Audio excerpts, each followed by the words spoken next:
y luego cubres la cesta con una doble capa de brea y alquitrán para impedir que entre el agua.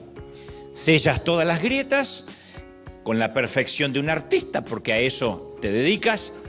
Te pagan la cesta y se la llevan. Y nunca más la vuelves a ver, pero tú haces muchas de esas en el transcurso de un día. Años después te enteras que tu sencilla obra de artesanía salvó la vida de un niño llamado Moisés, elegido por Dios para ser el mayor libertador de Israel.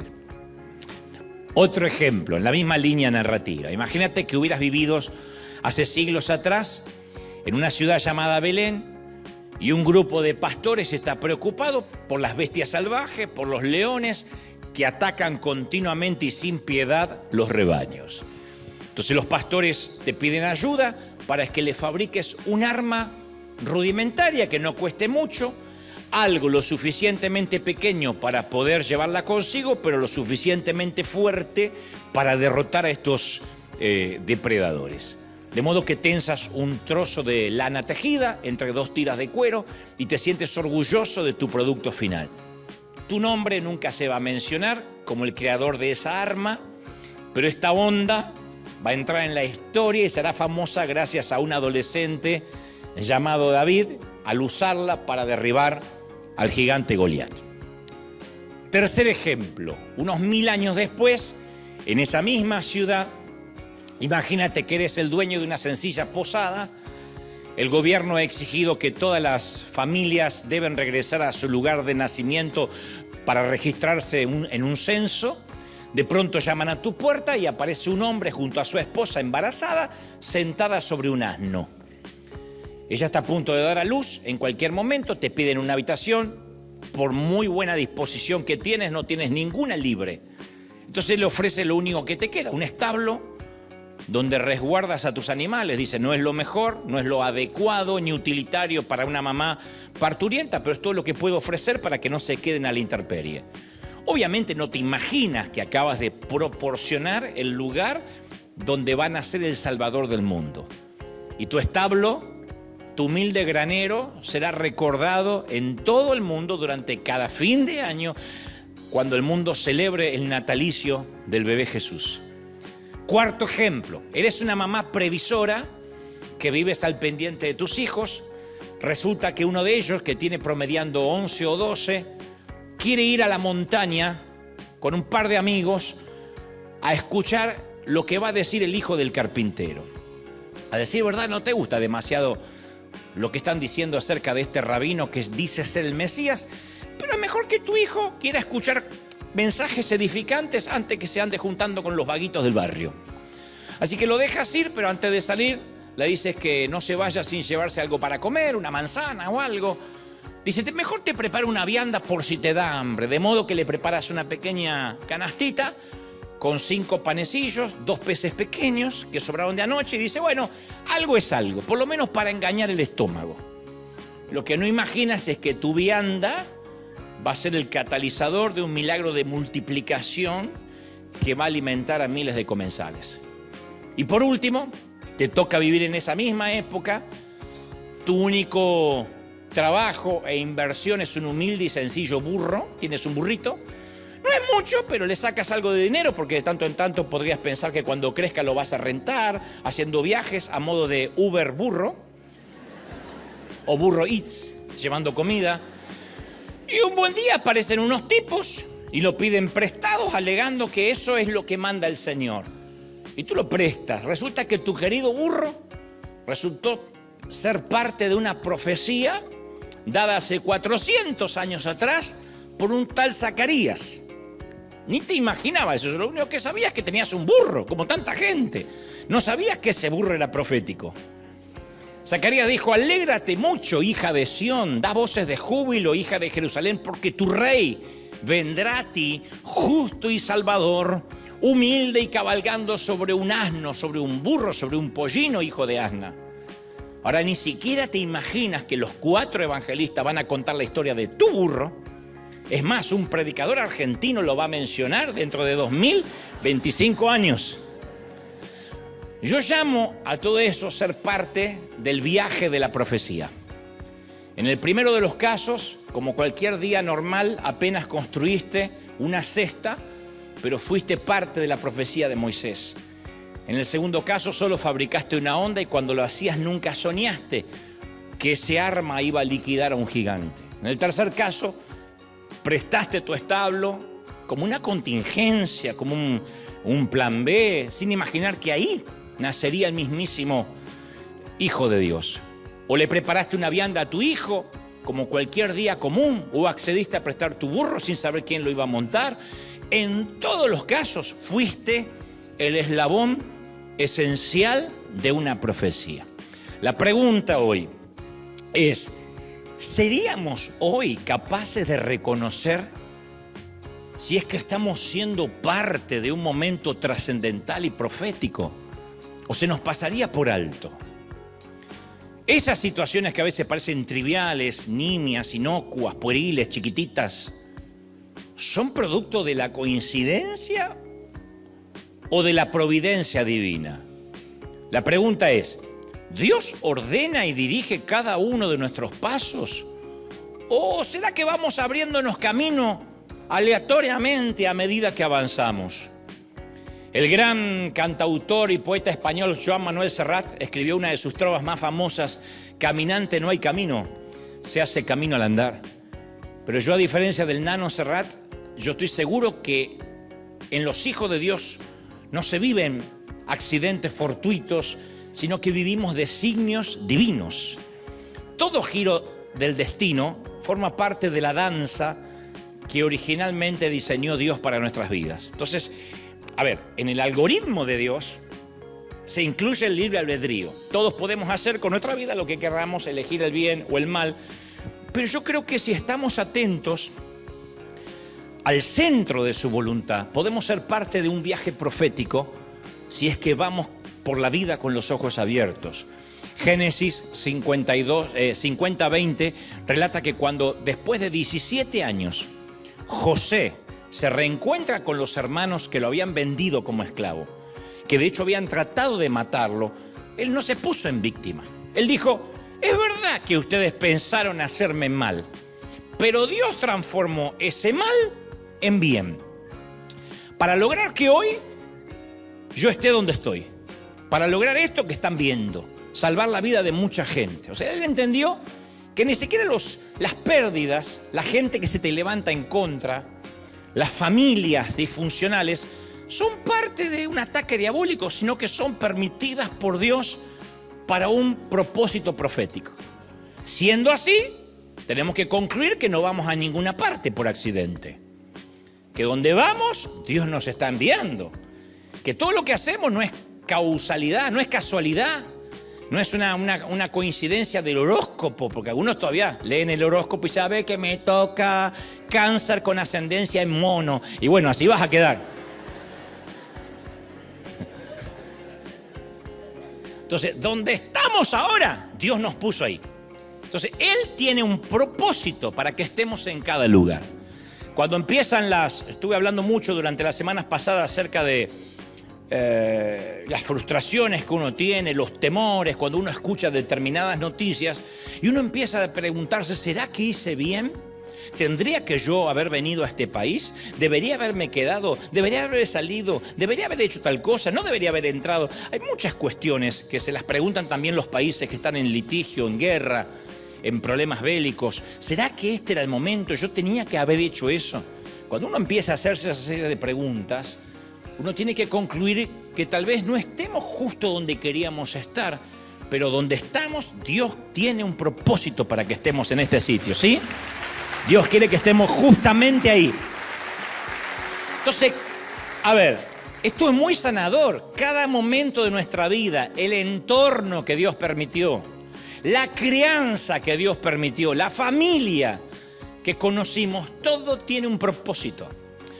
Aún las disfunciones que podemos tener cerebrales o físicas. Si la Biblia dice que Él nos elige desde el vientre de nuestra madre, creo que adrede se mete en el vientre materno y suelta alguno que otro cablecito. Para que algunos de nosotros no tengamos todos los patitos en fila, Porque hay un propósito con ese patito que falta. Hay un propósito con ciertos síndromes. Es ahí cuando uno conoce las limitaciones que empieza a tener habilidades compensatorias. Uno dice, bueno, me faltó esto, pero puedo compensarlo con esto otro. Puedo desarrollar un talento, un don de servicio a partir de las carencias. Cuando uno entiende que toda nuestra vida tiene un propósito, trae sanidad al corazón, nos quita culpa. Toda nuestra generación está siendo marcada por promesas proféticas. Los que estamos viviendo con ojos abiertos lo estamos viendo, otros no. Otros se casan, se dan en casamiento, como dice la Biblia, compran, venden, hacen transacciones y no se dan cuenta el tiempo profético que vivimos. Pero Dios nos está permitiendo presenciar como testigos oculares un despliegue de acontecimientos que los profetas antiguos, los profetas de antaño, solo vieron en visiones y sueños.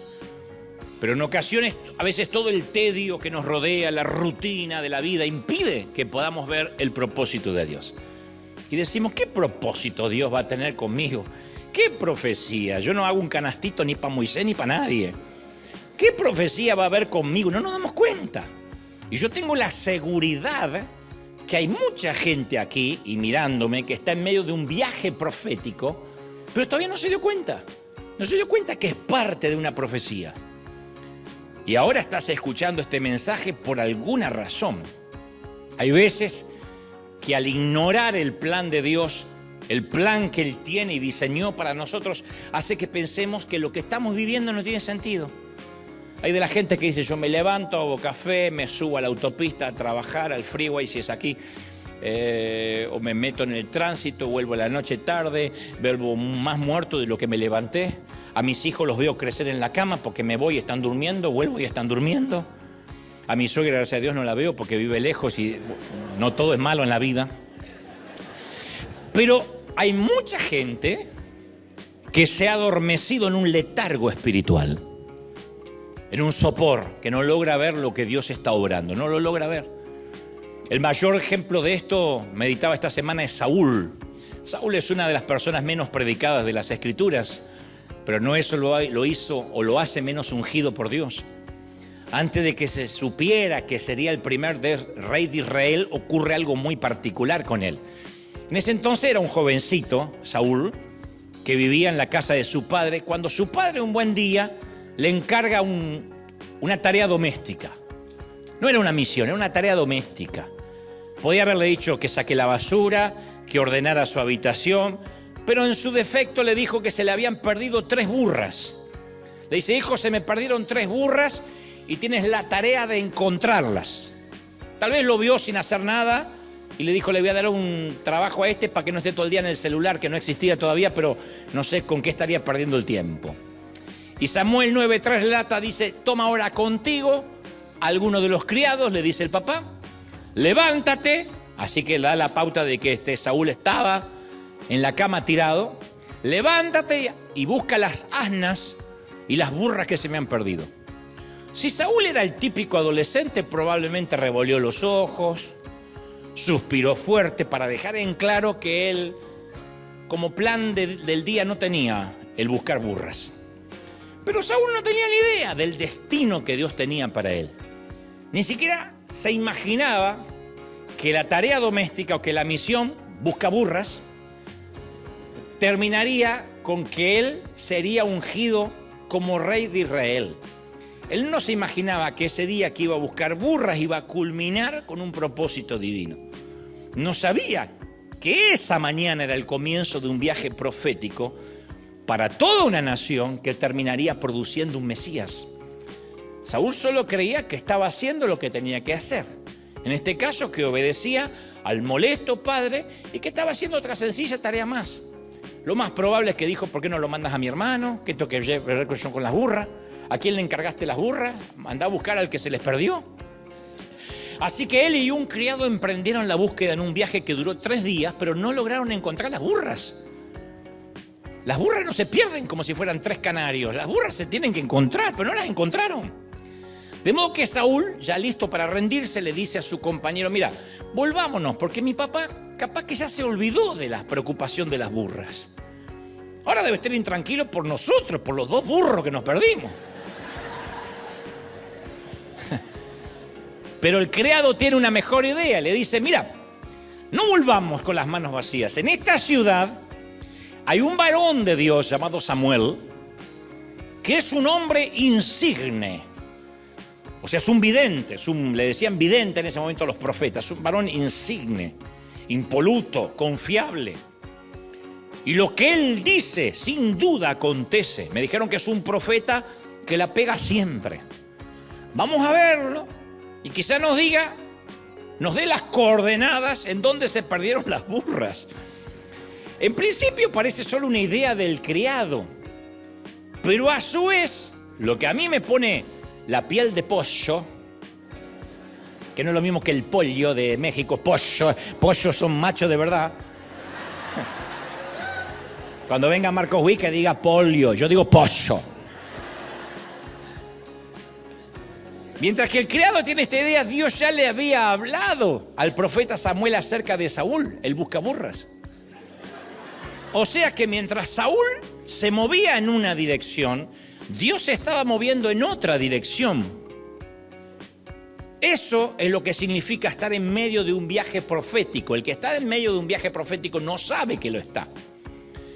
Un día antes de que Saúl y el criado decidieran buscar al profeta Samuel, ya Dios le había dicho al profeta Samuel, mañana a esta hora yo enviaré a ti un hombre de la tierra de Benjamín, al cual ungirás como príncipe sobre mi pueblo Israel y salvará a mi pueblo de mano de los filisteos. Si Samuel hizo más preguntas como, ¿y cómo sabrá este muchacho cómo encontrarme? No te preocupes que hace 2 días le hice perder burras. Y de alguna forma va a llegar hasta ti. A mí me fascina ese teje y maneje, esa estrategia de Dios. Esto es algo que siempre a mí me voló la cabeza, estas conexiones que hace el Señor. Un hombre cree que solo está buscando burras, el otro sabe que va a ungir a un rey al final del día. Y cuando Samuel vio a Saúl, Jehová le dice, este es el hombre del cual te hablé. Él va a gobernar mi pueblo. Y los otros venían simplemente a preguntarle sobre los animales. Y de repente el camino de 2 hombres extraños el uno para el otro, que no se habían visto nunca, con viajes separados, con planes opuestos, se fusionaron para abrir, para decretar y activar la profecía de un futuro rey. Me parece increíble, me vuela la cabeza. Es increíble. Esto es lo que me asombra del modus operandi de Dios. Me fascina cuando Dios hace esas cosas. Siempre hay un propósito de Dios escondido por debajo de la mesa, y este es el título, por si alguno creía que tenían que ver con Mickey. Por debajo de la mesa cantaba.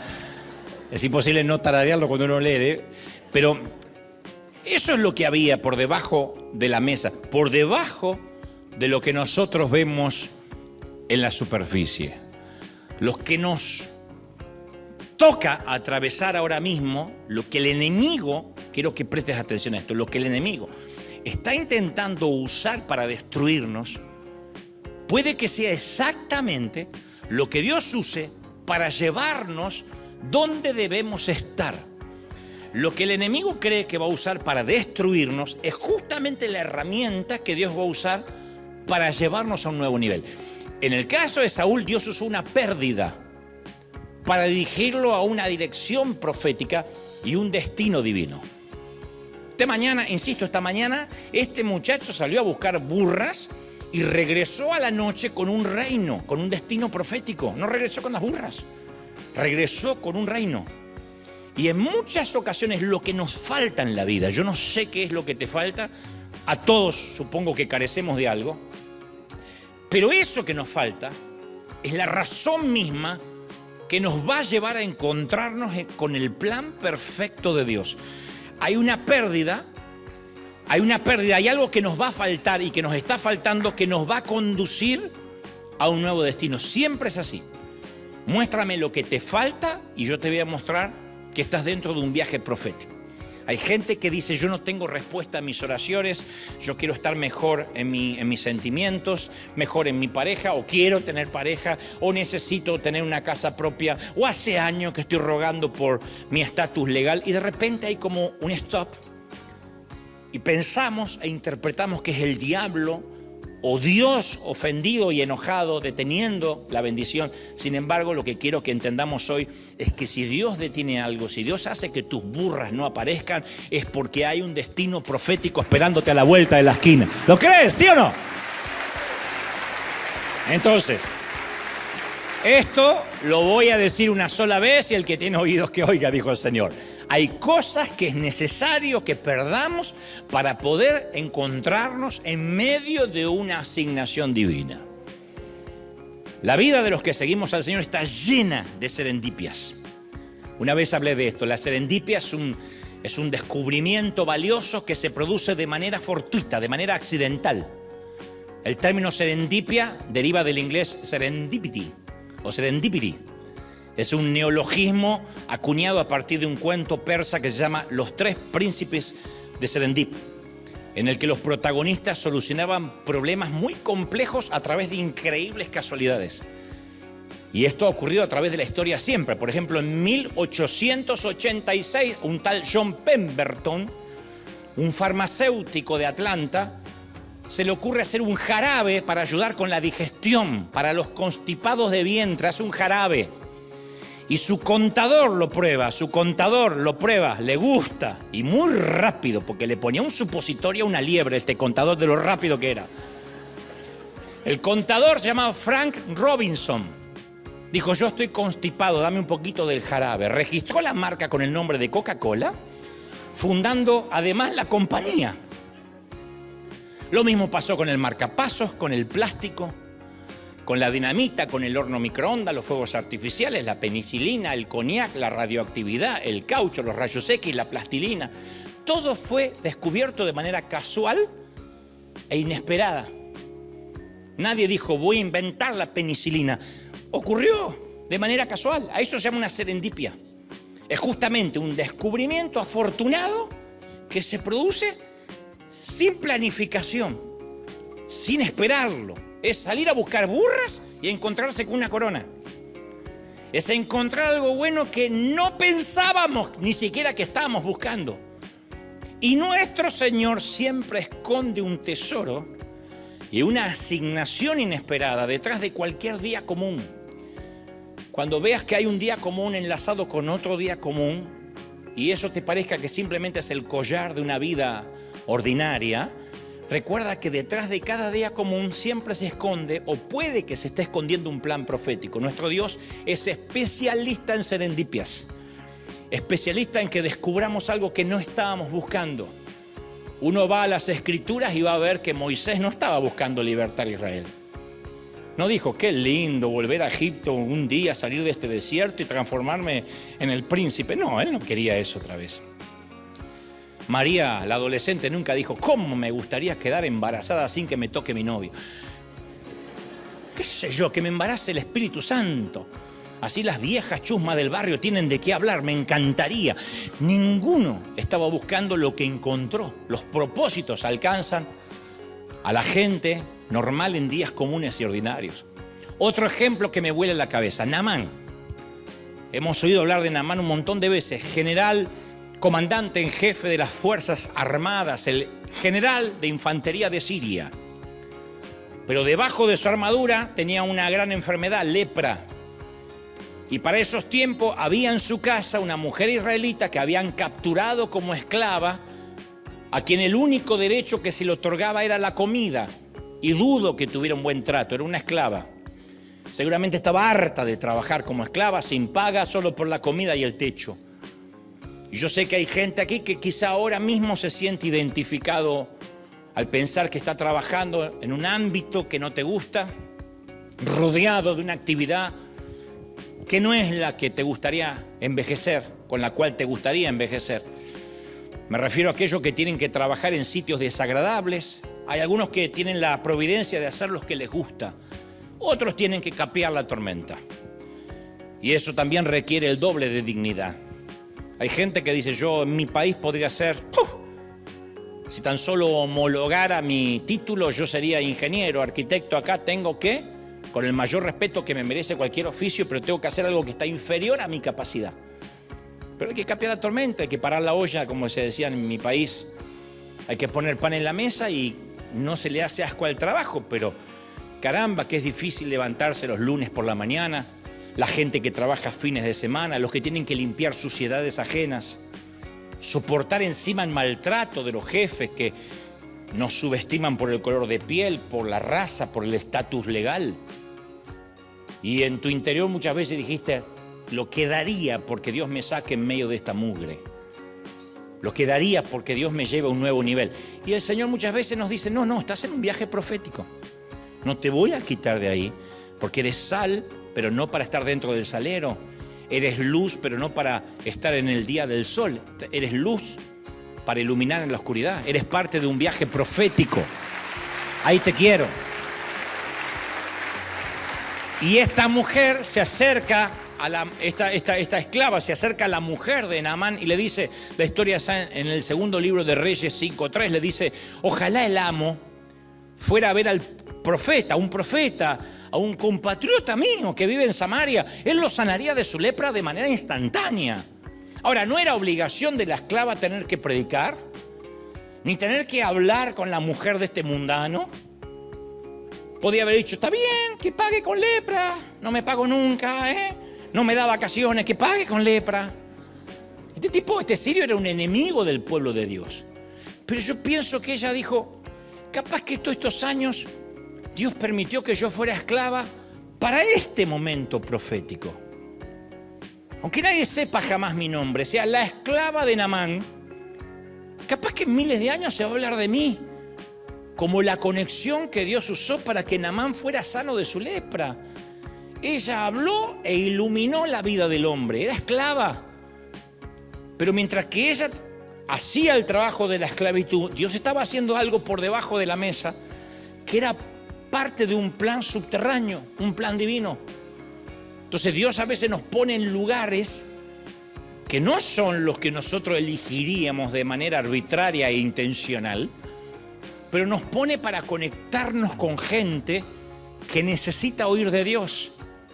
Yo conozco hasta muchos creyentes que han estado una temporada internados en el hospital. Ninguno diga amén porque nadie lo quiere, pero... Y después salieron y dijeron, el tiempo que más prediqué es cuando estaba en esa habitación con otros 4 o 5 que no se podían mover y me tenían que escuchar. Y les predicaba y tenían que escuchar, y después la señora de enfrente no la venía a visitar ni el hijo ni el nieto y estaba sola y le empecé a hablar de Dios. Entonces a veces Dios permite una temporada en lugares álgidos porque hay un viaje profético. Habrá un momento en el que hallaremos gracia y favor y entenderemos por qué Dios permitió lo que hoy está permitiendo. Entonces en el cronograma de Dios siempre somos puestos en un sitio, en un lugar, en un entorno para que algo sobrenatural ocurra. Somos el átomo que explotará en el momento indicado, el gen que se va a activar en el lugar que Dios lo ha puesto, en la hora y fecha que Él así designó. Entonces en algún instante alguien va a encontrar un milagro de Dios porque nosotros estamos allí. No tenemos que tener la premura de predicar todos los días, porque a veces Dios nos pone en un sitio y nos hace cerrar la jeta hasta un momento indicado. Dios sabe que así como José en Egipto, como Daniel en Babilonia o como esta sirvienta judía, diremos una palabra que cambiará el destino de alguien o quizá una nación entera. Hay órdenes divinas que se dan en el ámbito espiritual y nosotros somos parte de esa orden profética. Eso a mí me vuela la cabeza. En los últimos años me ha volado la cabeza. Yo digo, Señor, ¿será que somos parte de una profecía que cuando... Por ejemplo, la Catedral de Cristal, para los que conocen la historia, hace 16 años quiebra, que no tiene nada que ver con nosotros, quebró porque los gringos que eran dueños le hicieron quebrar o permitieron que ocurriera, o Dios en su defecto lo permitió. Nosotros éramos simplemente un departamento hispano de la Catedral Anglo. Y cuando esa catedral quiebra y nos dicen váyanse, busquen un lugar donde congregarse, y estuvimos 3 años dando vuelta por hoteles, por parques públicos. Yo digo, ¿será que ya ahí se había activado la profecía? Dios decía desde el 2020 que va a haber una pandemia. River va a ser una suerte de arca que traiga no solo palabra, sino bendición y recursos para el mundo. Y lo tengo que formar. A mí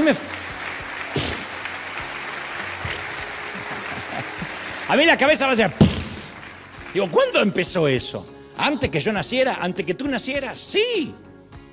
Entonces, en muchos casos, Dios nos va a repetir, no te atrevas a moverte de donde yo te puse. Hay lugares estratégicos que no los entendemos, porque hiede a basura. Tenemos que ensuciarnos las manos con las almas de los hombres. Pero Dios también sabe que fuimos entrenados para estar ahí. Hay gente aquí que es culturalmente bilingüe y no hablo de idioma terrenal. Porque bilingüe creo que son todos. Aparca la troca, te llamo para atrás. Chécate esto. Todos hablamos en Spanglish. Algunos hablan bien el inglés y otros hablan el inglés. Pero yo hablo de ser culturalmente bilingües. De poder cambiarse el sombrero sin condonar el pecado. Cambiarse el sombrero es una expresión gringa cuando uno puede decir, bueno, ahora estoy... En mi caso, a veces tengo que fungir como conductor de radio, de televisión, como predicador. Lo que hago es cambiarme el sombrero. Entonces trato de no mezclar una asignación con otra, una profesión con la asignación divina.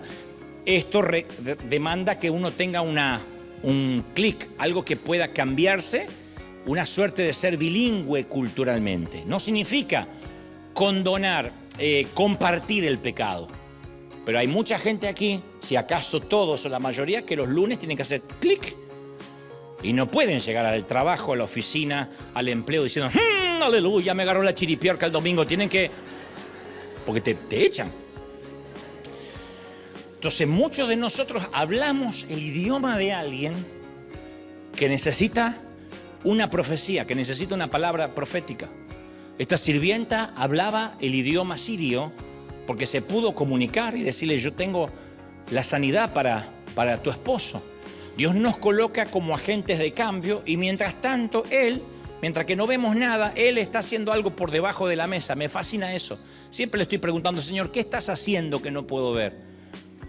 Porque hay un momento que cuanto más Dios confía en nosotros, menos información nos da. Es al revés.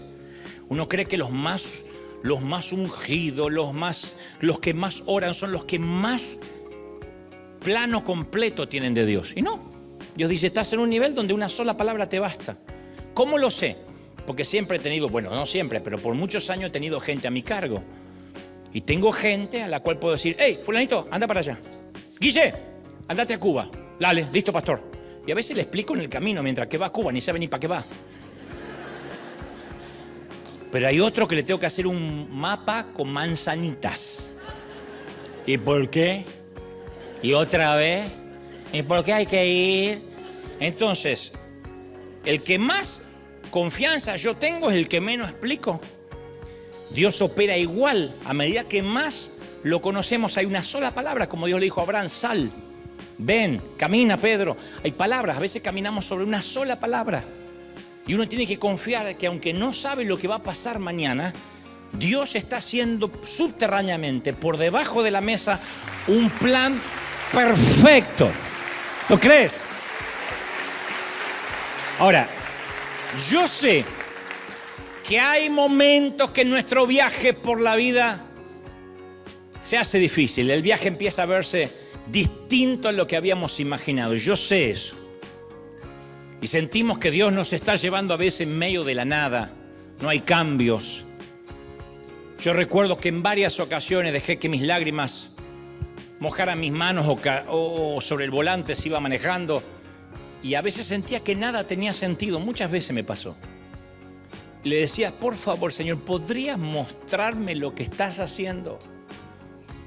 Una vez me paré en el estacionamiento de acá enfrente, que está acá exactamente en la planta baja aquí en la ciudad, no en la estructura, sino enfrente, cuando este edificio lo había comprado otra congregación, The Rock, La Roca. Lo había comprado cuando nosotros queríamos comprarlo, ellos se adelantaron, pusieron un primer pago y esto era Iglesia La Roca. Y Dios me había mostrado que este era el sitio, desde aquí vamos a impartir bendición al mundo. ¿Y cómo ora uno cuando el edificio lo compró otra congregación. Porque si lo compraron los brujos, uno reprende. Si van a hacer una disco, un boliche, no sé, si van a hacer un antro, uno reprende, Señor, no permito que el diablo... Pero si lo compra un pastor. Que de hecho cuando Dios... La historia es más larga y no voy a ocupar tiempo en eso, pero cuando Dios finalmente ellos se retiran, no pueden terminar de pagar y nosotros entramos porque el banco nos los ofrece, en nuestro primer servicio el pastor de La Roca estuvo aquí y lo honramos porque él transformó esto que era algo baldío, algo que estaba completamente abandonado, lo transformó en un lugar habitable. Invirtieron $500,000 para que este fuera un lugar bonito. Ellos pagaron las butacas, después se tuvieron que ir. Nosotros lo honramos en ese primer servicio de inauguración. Cuando empezamos aquí tomamos la posta. Pero yo me acuerdo que mientras que yo veía los carteles, en vez de River, de Rock, yo le decía, Señor, ¿me podés explicar lo que estás haciendo? Porque me mandaste a decirle a la congregación como un bobo, Dios nos dio una arena y no hay otra arena en ninguna otra parte que no sea este. ¿Me podés explicar? Y yo nunca escuché ninguna voz tronante explicándome sus métodos desconcertantes. Solo una voz interna que se me grabó en mi corazón. Me dijo, ¿quieres un Dios que puedas explicar? ¿O un Dios al que puedas adorar, aunque no siempre lo entiendas todo? Me fascinó. ¿De verdad me quieres explicar? Tal vez es eso, por eso Eclesiastés 11:5 nos recuerda, así como no sabes cómo entra el espíritu en una criatura que está en el vientre de su mamá, así tampoco sabes lo que hace Dios, creador de todo. No podemos, hay cosas que no tenemos los suficientes gigas mentales para entender lo que está haciendo Dios. Y algunas cosas las entenderemos más allá del sol, si es que las entendemos, porque hay cosas que no las vamos a entender ahora. Dios siempre ve más de lo que podemos ver. Él siempre sabe más de lo que nosotros sabemos, tiene más información. Y trabaja en maneras que van más allá de nuestra mente. Y si solo aceptamos seguirlo cuando entendemos lo que está haciendo, nunca vamos a poder ser parte de sus inexplicables asignaciones proféticas. Las asignaciones proféticas son tan grandes que sería como que el Pentágono le tenga que explicar a cada soldadito que va al frente cuál es la estrategia. No la va a entender. Abraham adoró a Dios bajo las estrellas, aunque no entendía cómo iba a ser padre de naciones. Porque la vieja estaba vieja y el viejo estaba viejo. David adoró a Dios en el desierto, aunque no entendía por qué todavía huía por su vida en lugar de estar sentado en un trono cuando fue ungido. Los israelitas adoraron a Dios a pesar de no entender cómo el muro de Jericó iba a caer sin mediar ninguna batalla. Y esta es una palabra especial para aquellos que hace años que sienten que están buscando burras. Dice, mi vida es buscar burras. O trabajar como un burro, que es más o menos parecido. Y no logran comprender el propósito divino. Hace un par de años atrás, 2 años y medio exactamente, yo prediqué aquí el método Miyagi. E hice referencia a la película Karate Kid, no Cobra Kai, sino la original de 1984 con Ralph Macchio y Pat Morita. Y la premisa era que Daniel, el muchachito, quiere convertirse en el mejor de las artes marciales. Así que acude a ese sabio maestro de artes marciales, el señor Miyagi, y le suplica que le enseñe karate. Y el señor Miyagi dice, por supuesto, ven todos los días que te voy a enseñar. Y le ordena que vaya al otro día temprano. Y Daniel se sorprende al descubrir que en lugar de comenzar el entrenamiento de karate, el señor Miyagi lo pone a realizar una serie de tareas caseras. Y Daniel se pasa el día dándole cera a una fila de autos viejos, lijando una terraza de madera, restaurando y pintando una cerca, pintando la casa del señor Miyagi. Dice, Señor, ¿cuándo me va a enseñar karate? Ahora pinta mi casa. De ahí la frase, enceral, mano derecha, pulir, mano izquierda. Pero quiero aprender karate, enceral, mano derecha, pulir, mano izquierda. Y Daniel no es capaz de ver la conexión entre esas duras tareas y el entrenamiento y termina frustrado. Dice, este chino me está engañando para que yo trabaje gratis. No me está enseñando nada de karate. Imagínate los padres, Daniel, y aprendiste karate hoy, y hoy le pinté la casa. Aprendiste karate y hoy le enceré los autos. Hasta que el señor Miyagi le revela que todo este tiempo, mientras que él estaba trabajando, estaba aprendiendo los movimientos de karate por medio de las tareas cotidianas. Y en una gran escena el señor Miyagi le ordena a Daniel que le muestre las diversas habilidades adquiridas, una por una, y de repente Daniel las puede realizar. Se asombra al descubrir que todo su trabajo tiene una razón desde el principio y sin darse cuenta se convirtió en un hábil conocedor de las artes marciales. Entonces a veces no comprendemos por qué Dios nos pone en una temporada a encerar autos, lijar suelos o techos, pintar cercas o buscar burras perdidas. Todo el tiempo hemos soñado con un gran momento, causar un impacto en la vida de alguien, que Dios nos use. Pero más tarde, cuando esas habilidades que aprendimos durante el tiempo de buscar burras se hacen necesarias en una crisis, entendemos el entrenamiento. Las temporadas de obediencia fiel durante los tiempos de paz son las que nos entrenan y nos dan las habilidades para los tiempos de guerra. Nos preparan para resistir durante la maratón. El profeta Jeremías le hizo una pregunta a Dios acerca de su metodología de entrenar a la gente. Pregunta que nos hacemos todos. A ver, ¿por qué si alguien tiene que liberar a Israel tiene que estar 40 años en un desierto? No se puede decir, ¡fum!, recibe ahora la unción. ¿Y ve? Como hacemos nosotros, pase el altar y vaya a liberar México. ¿Por qué no se puede hacer eso? Ven aquí, reciba la unción para liberar Venezuela. ¿Por qué no hacemos eso? ¿Por qué Dios se tarda años? ¿Por qué Dios mete a José en un pozo y después del pozo como esclavo y después de como esclavo en la casa de Potifar y después en la cárcel para que llegue al trono? Jeremías dice, Señor, no entiendo tu metodología, tardas mucho tiempo para mi gusto. Y Jeremías 12:5 está la respuesta de Dios y le dice, si los que corren a pie han hecho que te canses, ¿cómo vas a competir contra los caballos? Si los que corren a pie hacen que tengan un pulmón en la mano, ¿querés correr a los jinetes? Si te sientes confiado en tierras tranquilas, le dijo Dios, ¿qué harás en la espesura del Jordán? Entonces, si algún día queremos operar en un alto nivel de rendimiento, primero debemos pasar por una gran temporada de entrenamiento, no hay otra.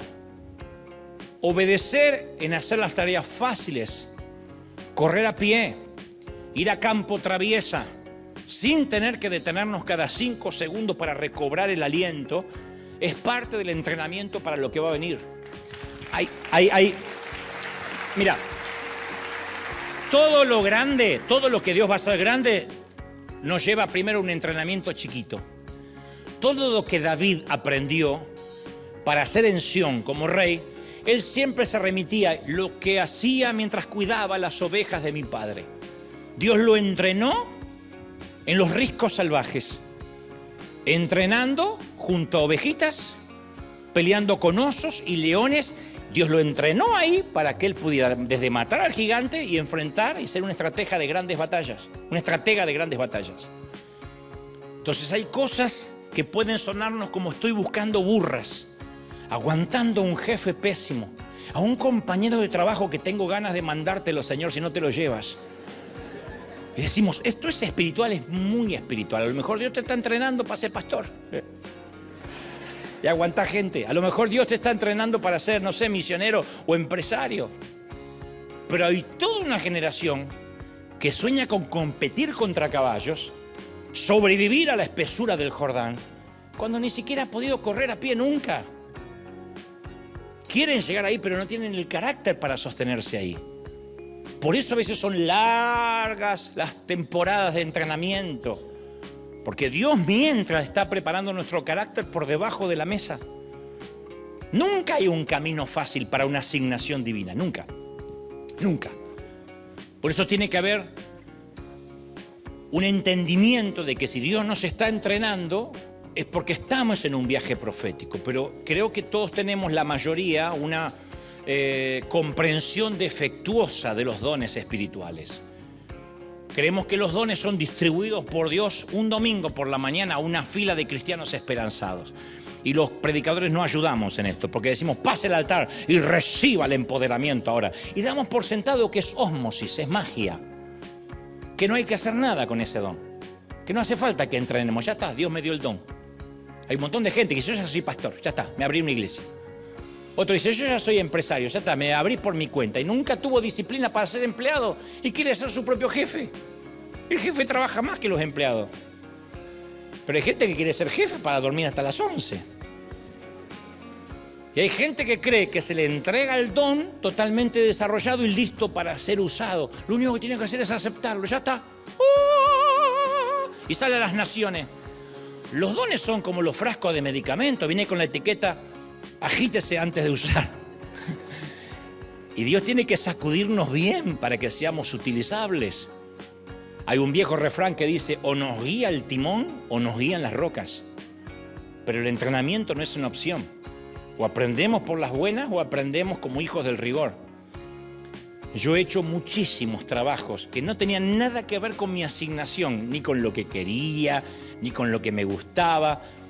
Pero hoy viéndolo, trazando la línea de puntos hacia atrás, me doy cuenta cómo Dios trabajó en mi carácter.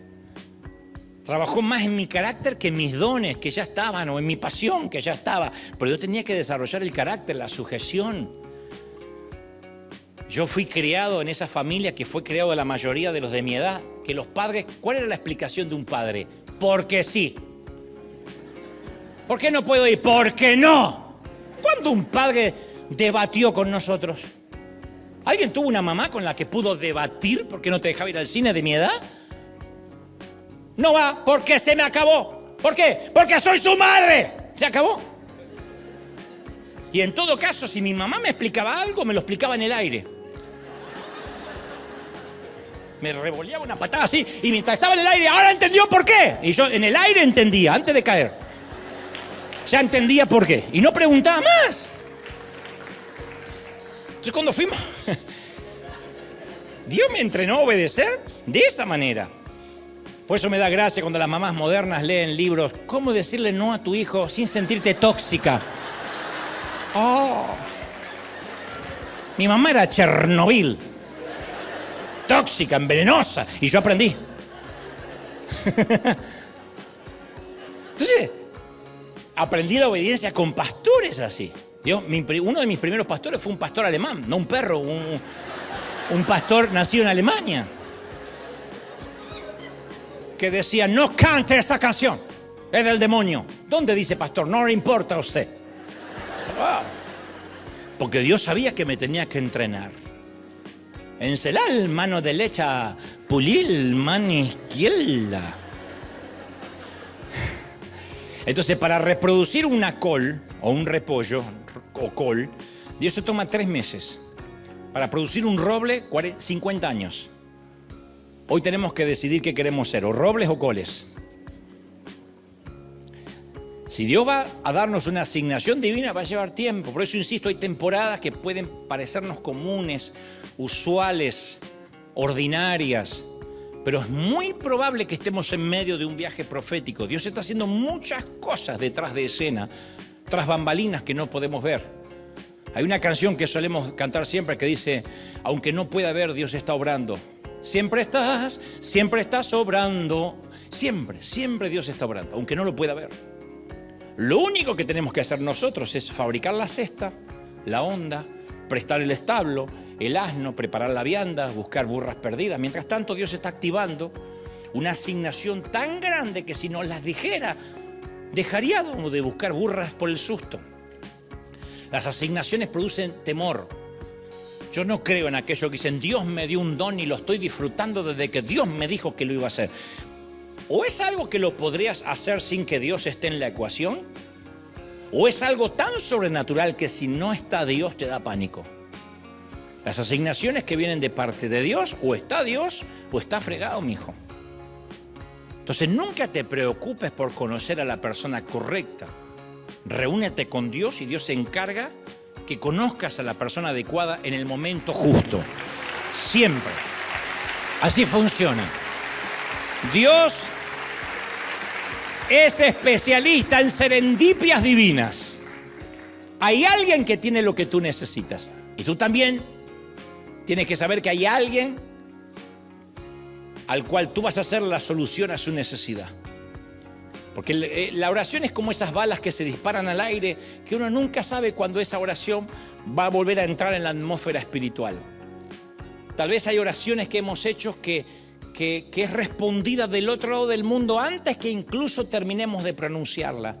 O quizás como una cápsula de tiempo la respuesta se detiene y la respuesta, o mejor dicho, la oración se detiene y la respuesta aparece o se cristaliza años después. Mientras tanto Dios dice, busca burras, fabrica cestas, pero de algo estoy seguro, nuestras oraciones no tienen fecha de vencimiento. Algunas oraciones van a ser respondidas después que hayamos partido en esta tierra. Juan Carlos Ortiz me decía, ¿sabes cuál es mi oración, querido? Cuando me llamó a la Catedral de Cristal, que esta se transforme en una iglesia, no un departamento hispano, sino una iglesia que, qué sé yo, Dios puede hacer tantas locuras que puedas bendecir a través de la iglesia hispana hasta los gringos, hasta el mundo entero. Una oración que había hecho hace años. Hay un banco de datos en el cielo donde están todos los contactos necesarios para nuestro problema, para nuestra visión. Y a veces pensamos que nuestras oraciones son descartadas, pasadas por alto, no respondidas, que Dios no está haciendo nada con la situación porque nos tiene puliendo y encerando. Y decimos, pero yo oré. Sí, pero todavía Dios, justamente porque activó el plan profético, nos tiene que entrenar. La palabra de Dios dice en Apocalipsis 5:8, cada ángel tenía un arpa y una copa de oro llenas de incienso, que son las oraciones del pueblo de Dios. Entonces, este texto nos da la pauta que las oraciones siempre están gravitando en el espacio temporal, siempre. Se van acumulando, pero no se pierden. De hecho, hay oraciones que nosotros olvidamos que hicimos y viene la respuesta y ni siquiera estamos agradecidos porque ni nos acordamos que oramos por eso. Hay bendiciones que nos pisan los talones, que nos alcanzan. Y decimos, ¡epa! ¡Ay, qué suerte! ¿Cómo que suerte, desgraciado? Oraste por esto 20 años. Dios jamás olvida una siembra, jamás olvida una oración, jamás olvida una lágrima.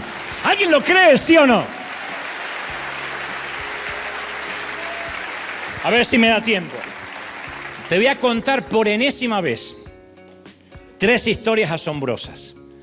Las 3 ya las conté, pero no dejan de ser testimonios abrumadores de cómo Dios opera por debajo de la mesa.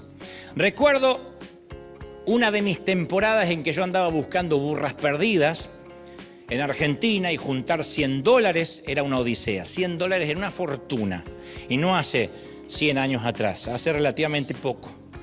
Recuerdo orar durante madrugadas enteras y sentir que Dios hacía silencio, o no me quería escuchar o lo estaría escuchando solo a Maldonado, yo no sé. Yo pensaba que Dios olvidó que yo necesitaba recursos para el ministerio. Yo le decía siempre, Señor, me diste la misión, te llevas la gloria y me dejás las deudas. Pero nunca supe que Él estaba orando por debajo de la mesa, transformándome en un administrador.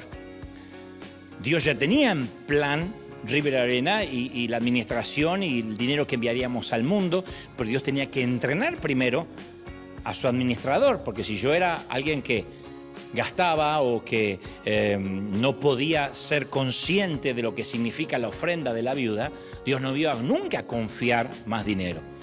Entonces recuerdo un crudo invierno de 2010, Dios le habla a un tal Rob Owen en un lugar llamado Burundi. Rob es un gringo que actualmente pertenece a nuestro board. En ese entonces trabajaba para la Casa Blanca y respondía directamente al gobierno. Él no le gusta que cuente eso, pero él trabajaba para la Casa Blanca. Y él estaba orando en una montaña solitaria en Burundi junto a un nativo llamado Aba. No estaba con el cuarteto Aba, sino con un nativo. Pues después cambian las palabras, chiquitita, estaban ahí. No, estaba con Aba. Una vez conté esta historia y dice, así que estabas con la banda. No, era un nativo llamado Aba. Burundi se encuentra situado en África Central, limitando con la República del Congo, con Ruanda al norte y Tanzania al sur. ¿Se acuerdan el demonio de Tanzania de los dibujitos? Ahí. Y ahí en una remota montaña cerca de Tanzania, Dios le dice, contacta a Dante Gebel, tienes que ayudarlo. Abba lo recibe en lenguas. Rob traduce esas lenguas, contacta a Dante Gebel. Rob Bowen no tiene idea quién es Dante Gebel, no tiene idea quién soy. Así que mueve sus contactos, investiga, supongo que pide ayuda al FBI o quizás sus amigos del Pentágono, no sé.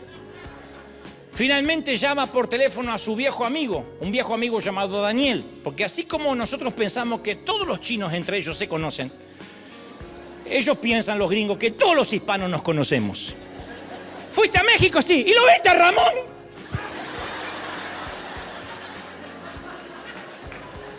Estuve en Ciudad de México. Y sí, él vive ahí, en México, en Tijuana. Ahí vive él.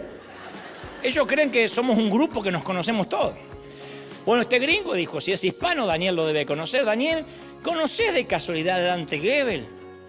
Y él dice, Daniel dice, si es el mismo del que le hablamos, le estoy rentando mi casa en este momento. Y Owen termina invitándome a Israel. Recuerdo hasta el día de hoy conduciendo por una ruta serpenteante en Jerusalén, justo en el momento que casi atropella a un ciclista judío. Se da vuelta y dice, Dios me está diciendo, ahora me está diciendo por qué Él me habló de ti en Burundi. Se da vuelta y me dice, ¿sabes qué estoy sintiendo? Ahí es cuando casi sentimos que el ciclista muere. Estoy sintiendo en donarles $350,000 para comenzar el nuevo programa de televisión. Yo le dije, bueno, me das después, pero fíjate que vas a matar a ese hombre. Ahora, no puedes fabricar ese tipo de encuentros. Países distintos, culturas e idiomas diferentes. Nunca en la vida lo había visto. Rob, él tampoco. Le digo, ¿alguna vez me habías googleado antes de esa revelación? Dice, no, yo no busco hispanos. Claro, no es el ICE, no tiene por qué andar buscando hispanos. Pero el Dios que existe fuera de nuestras dimensiones espacio-temporales no conoce las limitaciones espaciales ni cronológicas. Entonces, para Dios, armar una cita divina en el otro hemisferio es como armar una cita divina con nuestro vecino de al lado. Otra historia asombrosa de los cientos que podría contarte. Caluroso noviembre de 2005 en un café de Buenos Aires. En noviembre hace calor en Buenos Aires. 2005. Mi productor de entonces de los eventos, Danny Peckerman, me dice, si al día siguiente no tenemos $500,000, se suspendía el evento que teníamos para los jóvenes en el estadio River Plate para 90,000 personas. En ese tiempo yo me dedicaba a buscar burras perdidas, también. Solo obedecía. Nunca había visto tanta plata junta. Así que le dije a mi productor, yo ya oré por eso. Me dice, no, querido, no hay que orar, hay que salir a buscarla. Le digo, es que yo no conozco a nadie, todos mis amigos son más pobres que yo. Aparte no tengo nada valioso para vender. Viste que hay gente que dice, podría vender mis obras de arte. Yo ni el perro podía vender. En ese momento que le digo, yo no tengo nada, solo oré, suena mi celular de esos modernos de ese tiempo que eran con tapita. Y dice, hola, ¿eres Dante Gebel? Mira, yo no sé quién me dio tu número, mi nombre es Eduardo Efa. Y te estoy llamando de Manaus, Brasil. Manaus es la capital del estado de Amazonas, uno de los principales centros financieros empresariales de Brasil. Es como que me dijeron de Tanzania, no tenía la menor idea. Me dice, mira, no te asustes, no me conoces, yo sí escucho tus mensajes. Dios me hizo sentir que debo pagarte lo que debes, sea lo que seas que estés metido ahora o lo que estés haciendo. Le digo, ¿estás seguro? Porque estoy metido en una grande. Debo $527,000, $500,000 o mañana, si no los pagamos, no nos rentan un estadio. Y me dice, wow, ¿qué estadio? ¿Dios te dijo pagar o que te explique? Porque yo pensé que era una broma. Entonces Eduardo, a quien le mando un saludo, me dice, bueno, está bien, una orden es una orden. Así que ahí va a estar el dinero mañana. ¿Tienes cuenta? No, pero abro una. Dios cruza los abismos socioeconómicos mientras que nosotros pulimos y enceramos. Usted me dice, ¿y te llamó ese hombre? Nunca. Después nos hicimos amigos, platicamos, me invitó a reuniones de empresarios. Primera vez, dice, no sé ni cómo tengo tu número. Yo siempre pensé que era una broma hasta el día siguiente que entró $500,000 en una cuenta que acababa de abrir. Así como el llamado de Burundi. Nunca en la vida pensé que me iba a llamar alguien de Burundi. La tercera historia asombrosa de viajes proféticos, año 2002, hacíamos un show teatral evangelístico en un teatro llamado Astros en Buenos Aires. En aquel momento Argentina explotó financieramente, el dólar se disparó, entre otras cosas muy trágicas. La gente comenzó a salir a la calle con cacerolas, la silla presidencial era un sillón caliente, hubo 5 presidentes en una semana. Tuvimos que abortar el proyecto evangelístico, me quedó una deuda que debido a la devaluación y el valor del dólar se me cuadruplicó en una noche. Así que en medio de la vorágine de preguntas me dediqué a buscar burras, a tratar de juntar el dinero que era imposible, iba a tardar años. Y recuerdo que me llega en ese interín una invitación para ir a Colombia y sentí fuertemente que Dios me estaba enviando ahí. Fui a predicar en una iglesia pequeña en Colombia, recibí una ofrenda aún más pequeña que la iglesia. Y cuando uno tiene problemas financieros no puede pensar. Así que aquella noche yo llegué al hotel muy iracundo, al hotel de Bogotá. Llegué al lobby y estaba de muy mal humor porque sentía que eso era una interrupción. Yo no sabía que estaba en un viaje profético. Entonces un caballero se me acerca, me dice, Dante Gebel, y yo le digo, mire, le agradezco que haya venido hasta aquí. Ahí en el lobby del hotel, era tarde. Le digo, yo necesito descansar, mi vuelo es muy temprano, mañana a Buenos Aires. Le di un apretón de manos. Presioné el botón, dije, lo que sea, en todo caso, me manda un mail o algo, yo me voy a descansar. No suelo ser descortés, pero estaba de muy mal humor, iracundo y descortés. Y me quería ir. Presioné el botón del elevador y el caballero me dice, usted no entiende, yo tengo que hablar con usted, sea como sea. Y se mete de prepo en mi elevador. Yo nunca olvidaré que apreté el piso 5 y el hombre solo tuvo 5 escasos pisos para presentarse y hablarme apurado. Me dice, mi nombre es Miguel Castellanos, Miguel Ángel Castellanos. Soy dueño de un banco, soy dueño de una red de casas de finanzas, una red financiera. El Espíritu Santo me ha intranquilizado y me ha dicho que le pregunte cuál es su deuda. La voy a pagar totalmente, sea lo que sea que esté debiendo. Obvio que apreté el piso 1 de vuelta y sentí de Dios de bajar a tomar algo en la barra del lobby junto al gentil caballero Miguel Ángel Castellanos, que te mando un abrazo. Primera vez que lo veía en la vida. Ese día supe, y Dios me dijo por fin, yo no soy deudor de nadie. Yo siempre estoy obrando. Si te mando y te asigno, te sustento. Escucha las palabras que el ángel le dice a Daniel, no tengas miedo, tu petición ha sido escuchada desde el primer momento que te dispusiste a humillarte ante tu Dios. Tan pronto, Daniel, como comenzaste a orar, Dios contestó tu oración. Esa revelación cambió mi punto de vista de la oración. Me inspiró a soñar a largo plazo. La respuesta, tu viaje profético ya comenzó antes que sea revelado a tus ojos. No importa que estés en plena temporada de buscar burras perdidas. Un día vas a salir a buscar burras por la mañana y vas a regresar con una asignación de reino. Cuando llegue el momento, Dios va a quitar el sello a nuestra oración y va a revelar la respuesta siempre. Una de las imágenes más hermosas y poderosas de las Escrituras se encuentra en el Salmo 56:8. Toma en cuenta mis lamentos, registra mi llanto en tu libro. Registra mis lágrimas en tu libro. Y hay muchas clases de lágrimas. Las lágrimas que derrama la mamá de un pequeño que está en unidad de cuidados intensivos y que es demasiado chiquito para pelear contra la leucemia.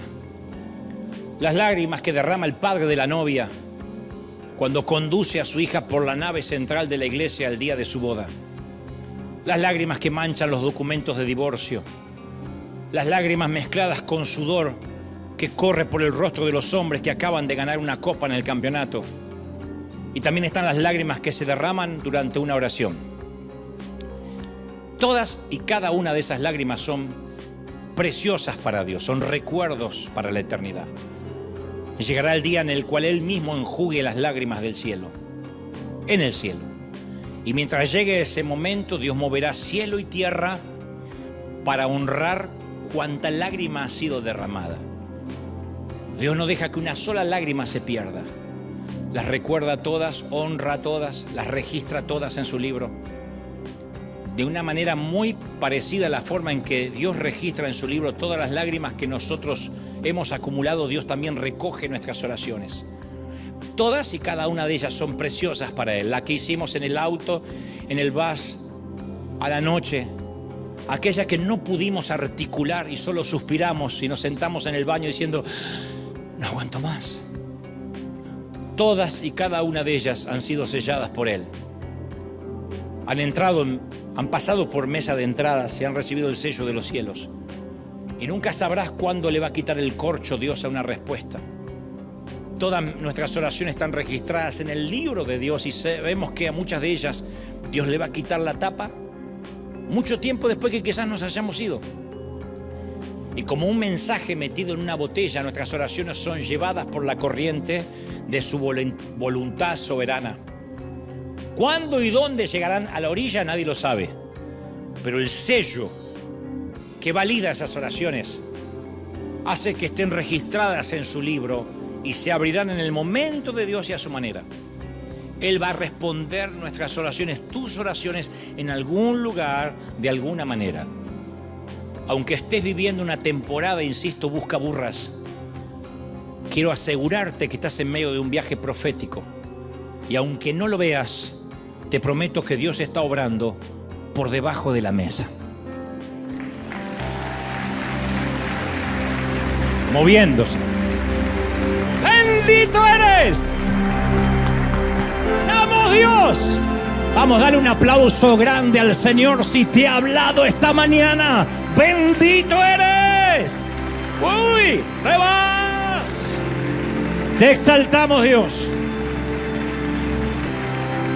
¡Te exaltamos! ¡Vamos, vamos, vamos, vamos, vamos! ¡Celebra, celebra, celebra! ¡Te exaltamos, Dios!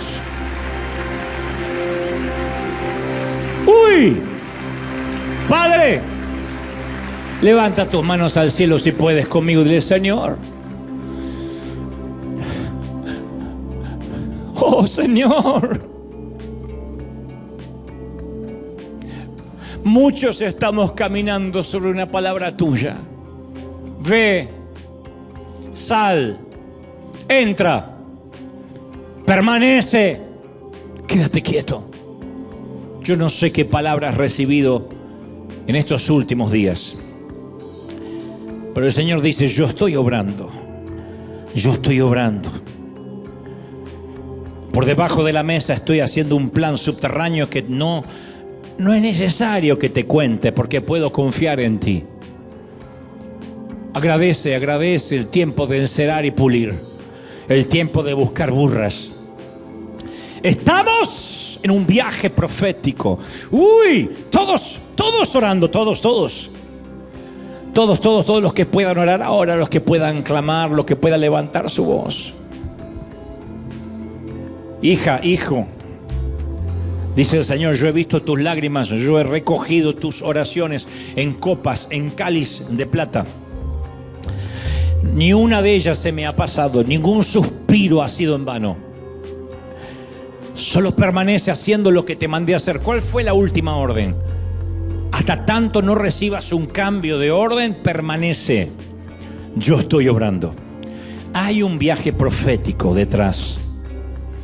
Hay un viaje profético. Y como te dije hace unas semanas, muchas veces le he dicho al Señor, Señor, ¿estás seguro que tienes al hombre correcto? Y su respuesta es, no, tú no eres el hombre correcto, pero tú eres un hombre que tienes al Dios correcto.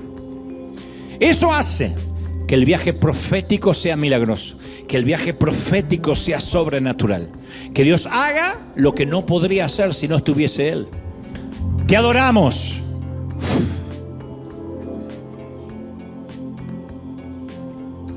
Te adoramos. Aquí nos vamos a quedar unos minutos más. A la gente de todo el mundo,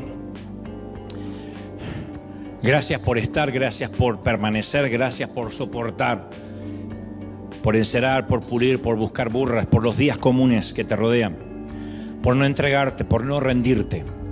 Gracias porque estuviste ahí y permaneciste esperando en el Señor. A los queridos pastores, consiervos, créeme que te entiendo. Te entiendo cuando la iglesia no crece, cuando no hay multiplicación, cuando encima viene la división, ni hablar del chisme, la disensión, las murmuraciones, los falsos testimonios. Y tú dices, Señor, ¿qué estás haciendo? Y Dios me dice que te recuerde, ¿quieres un Dios al que puedas explicar? ¿O un Dios al que puedas adorar, aunque no entiendas todo lo que está ocurriendo? Adora a Dios, aunque no sepas cómo caerán los muros de Jericó. Adora a Dios, aunque no tengas idea cómo ese cáncer se irá, si es que se irá. Adora a Dios, aunque tengas que agradecer por la enfermedad que no se va. Adora a Dios, a pesar de la crisis. Sé que es duro y es más fácil decirlo que vivirlo. Pero Dios sabe que este no es un sermón de escritorio. Lo he vivido, lo vivo y confío en el Señor y sé que hay algo subterráneo que no puedo entender y que solo tengo que confiar en el Señor. A los que están en casa, nos vemos pronto. Dios te bendiga, Dios te guarde. Firmes como talón de oso, no te entregues, no te rinda. Te ama tanto el Señor. Cómo te ama princesa, cómo te ama príncipe.